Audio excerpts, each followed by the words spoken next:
ప్రేక్షకులకి, ప్రెస్ కి, ప్రతి ఒక్కరికి పేరు పేరున థ్యాంక్ యూ. నన్ను ఇంత దూరం తీసుకొచ్చింది మీరే. నేను ఎవరినైనా అసంతృప్తి పరుచుంటే ఐఎమ్ రియలీ సారీ. కానీ నేను ఆడిన ప్రతి సెకండ్ నేను మిమ్మల్ని మైండ్ లో పెట్టుకొని మిమ్మల్ని ప్రౌడ్ ఫీల్ చేపిద్దామని చెప్పేసి నా ప్రతి మూమెంట్ ఉండేది బిగ్ బాస్ హౌస్ లో. ఐఎమ్ హ్యాపీ నాకు వచ్చిన రెస్పాన్స్ తోని. కానీ చిన్న అసంతృప్తి, లైక్ ఎవరినైనా మీ అంచనాలని అందుకోలేదా అన్న ఒక చిన్న అసంతృప్తి, అంతే తప్ప I'm very very happy. And చాలా మంది నిన్న ఫోన్లు చేసిండ్రు. సో యాక్చువల్లీ నేను హౌస్ టీమ్ నన్ను బయటకు వదలలేదు నిన్న night. So due to the response and police curfew ఏదో పెట్టిందంట. నేను ఈరోజు మార్నింగే వచ్చిన. ఇంకా నేను ఫుల్ గా ఎవ్రీథింగ్ చూడలేకపోయినా. నేను ఎపిసోడ్స్ అవేమి కూడా ఇంకా చూడలేదు. జస్ట్ సోషల్ మీడియా బస్ గానీ యూట్యూబ్ లో వీడియోస్ చూసిన. అండ్ నాకు చాలా యునానిమస్ గా చాలా మంది లైక్ చాలా సపోర్ట్ చేసిండ్రు. సో అందరికి ఐఎమ్ థ్యాంక్ఫుల్, జస్ట్ గ్రాటిట్యూడ్, అంతే, ఇంకేం లేదు. So I'm very happy for that. Big boss లో కూడా సోలో బాయ్ ప్రమోషన్స్ చేసినట్టే అనిపించింది మాకు. అంటే ఎక్కువగా ఎవరితో కలవకపోవడం, ఓన్లీ కెమెరాస్ తో అండ్ ఆడియన్స్. సో యాక్చువల్లీ నేను అందరికి మళ్ళీ పర్సనల్ గా 1-to-1 ఇంటర్వ్యూస్ ఇస్తా. నేను యాక్చువల్ ఎపిసోడ్స్ కూడా మొత్తం చూడలేదు, ఎందుకంటే అక్కడ ఎంత జరిగినా కూడా ఒక 1 hour ఎపిసోడ్ లోనే వస్తుంది కాబట్టి మీరు ఎంత చూసిండ్రు, ఏమేమి జరిగింది అని మీకు అనిపిస్తుంది అన్నది నాకు ఇంకా ఫుల్ గా తెలియదు. అండ్ వన్ స్మాల్ థింగ్, ఇది కొంచెం షార్ట్ అండ్ స్వీట్ గా ముగిద్దాం, ఎందుకంటే ఈ రోజు మార్నింగే నాకు తెలిసింది. లైక్ నేను ప్రేమగా పెంచుకున్న రోమియో, నా పప్పి, నేను హౌస్ లో ఉన్నప్పుడు చనిపోయిందంట. సో ఆ విషయం నాకు మొన్న ఫినాలే అప్పుడు కూడా లైక్ నిన్న చెప్పలేదు మా పేరెంట్స్, ఎందుకంటే నేను ఇక్కడ లో అయిపోతాను అని చెప్పేసి. నేను ఈరోజు ఇంటికి వచ్చి మధ్యాహ్నం ఇంటికి వచ్చిన తర్వాతనే నాకు తెలిసింది. నేను కానీ మీరందరూ వెయిట్ చేస్తున్నారు, మిమ్మల్ని వెయిట్ చేయనివద్దు. సో మిమ్మల్ని కలవాలి అని చెప్పేసి నేను రావడం జరిగింది, ఎంత లో ఉన్నా కూడా. సో నేను ఎపిసోడ్స్ అన్ని చూసి నేను మళ్ళీ ప్రతి ఒక్కరికి 1-to-1 ప్రతి ఒక్క క్వశ్చన్ కి ఆన్సర్ చేస్తా. కానీ సోలో అని అన్నారు కాబట్టి, అంటే like what ever I feel, అంటే వాట్ ఎవర్ నేను దేనికైతే స్టాండ్ తీసుకోవాలనుకున్నాను అది అర్థం చేసుకునే వాళ్ళు అర్థం చేసుకుంటారు, అర్థం చేసుకునే వాళ్ళు చేసుకోరు. ఆ విషయం నాకు తెలుసు. అందుకే నేను ఏదైతే సిద్ధాంతాన్ని నమ్మినో దానికోసం బలంగా నిలబడ్డా.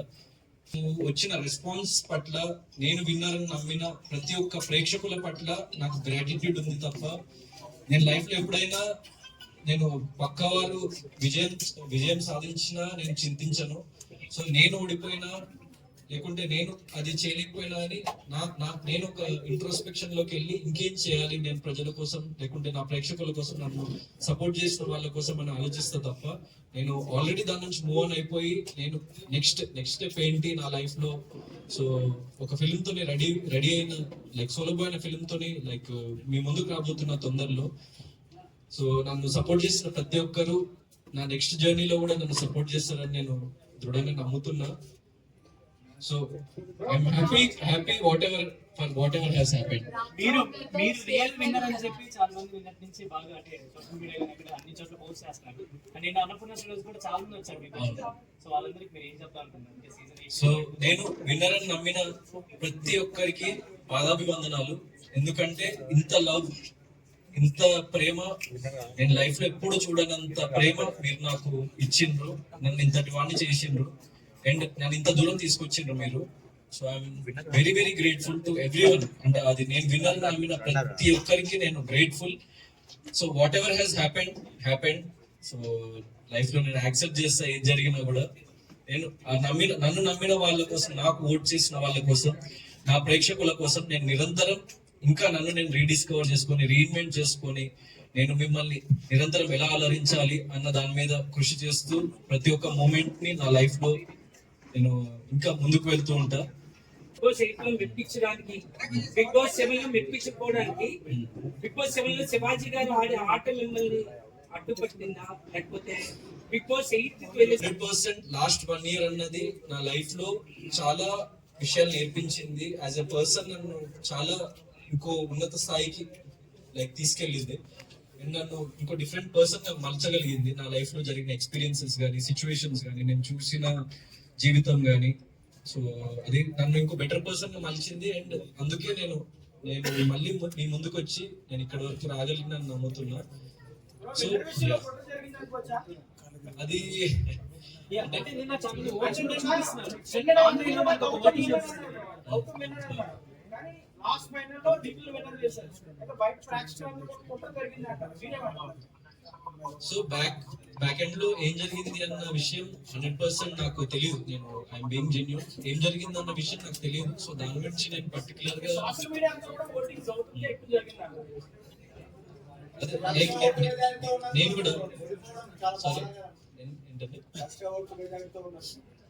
సో అదే నేను చెప్పినట్టు ఏం జరిగిందా, నేను బిగ్ బాస్ కి వెళ్ళిన ఏకైక రీజన్ ఏంటంటే నేను ప్రేక్షకులకి దగ్గర అవ్వాలి, ప్రేక్షకులకి చేరువ అవ్వాలి. సో నా ఆట తీరు కానీ, నేను ఎంచుకున్న మార్గం కానీ, నేను ఏంటో చూపించాలి, నేను దృఢంగా నిలబడాలి అని వెళ్ళిన. సో ఇంత హ్యూజ్ రెస్పాన్స్ వచ్చింది. సో ఏం జరిగింది అన్న విషయం జరిగిపోయింది. సో అది ఎవరేమన్నా కూడా అది మార్చలేం మనము. So what ever has happened నేను దానికి ఏం చింతించట్లేదు.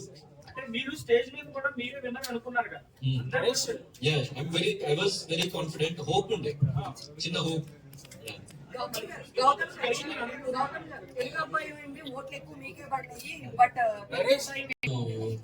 యాక్చువల్లీ బయట ఉండి ఇన్ని రోజులు అబ్జర్వ్ చేసి బయట ఏం జరుగుతుందో మీకే ఇంకా క్లియర్ గా తెలుసు నాకంటే. నాకు జస్ట్ కొద్ది గంటలే అయింది అసలు బయట ఏం జరుగుతుందని. సో ఇంకా కంప్లీట్ గా డైజెస్ట్ కూడా అవ్వలేదు. ఏం జరుగుతుందన్న విషయం నాకు ఇంకా క్లారిటీ కూడా కంప్లీట్ గా రాలేదు. నేను మళ్ళీ దీని మీద నేను ఇంకా క్లియర్ గా నా క్లారిటీ వచ్చినప్పుడు నేను ఇంకా మంచి ఒపీనియన్ ఇవ్వగలుగుతా. So I'm being genuine. మీకు నిజంగా నేను విన్నర్ అనిపించుంటే I'm very very thankful and happy. ఎందుకంటే మీ అందరూ చాలా మంది మీడియాలో వచ్చింది కానీ, యూట్యూబ్ లో కానీ, నేను సోషల్ మీడియానే చూస్తున్నా. ఇంకా అందరినీ కలవలేదు, ఏం జరుగుతుందన్న విషయం బయట నాకు తెలియలేదు. జస్ట్ కొద్ది గంటలే అయింది కాబట్టి నేను ఈరోజు మార్నింగ్ వచ్చినప్పుడు ఫోన్ కూడా ఇవ్వలేదు నాకు. సో నేను విన్నర్ అని అనుకున్న వాళ్ళు, నేను విన్నర్ అవుతాను నమ్మిన వాళ్ళు, yes I'm a winner in your heart తెలియాలి. So I'm happy for that. Gautam గారు, కొంతమంది మీ ఫ్యాన్స్ అండ్ ఆడియన్స్ మీరు గోల్డెన్ బ్రీఫ్ కేస్ తీసుకుంటే బాగుంటుంది, కొంత ప్రైజ్ కొని వచ్చేది, మీ నెక్స్ట్ మూవీస్ కి ప్రొడ్యూస్ చేయడానికి యూజ్ అయ్యేది కదా అని అనుకుంటున్నారు బయట. ఎందుకు తీసుకోలేదు గోల్డెన్ బ్రీఫ్? అంటే మైక్ కొద్దిగా దగ్గర పెట్టండి సార్. సో డబ్బు కానీ లేకపోతే ఇంకోటి మరొకటి కానీ ఏది ఆ గెలుపుని కొనలేదు. అందుకే నేను గెలుస్తానేమో అన్న చిన్న నమ్మకం, ప్రేక్షకులు నన్ను గెలిపిస్తారేమో అన్న చిన్న నమ్మకం, నేను ఎంచుకున్న మార్గం మీద చిన్న నమ్మకం. సో ఒక్కనే నిలబడి నేను ఎండ్ వరకు ఆడాలని అనుకున్నా, ఒక్కనే నిలబడ్డా. సో ఎవరిని నేను డిసప్పాయింట్ చేయదలుచుకోలేదు. అండ్ నేను అలాంటి పర్సనే కాదు. అంటే డబ్బు మరొకటి ఎప్పుడైనా మనం సంపాదించుకోవచ్చు,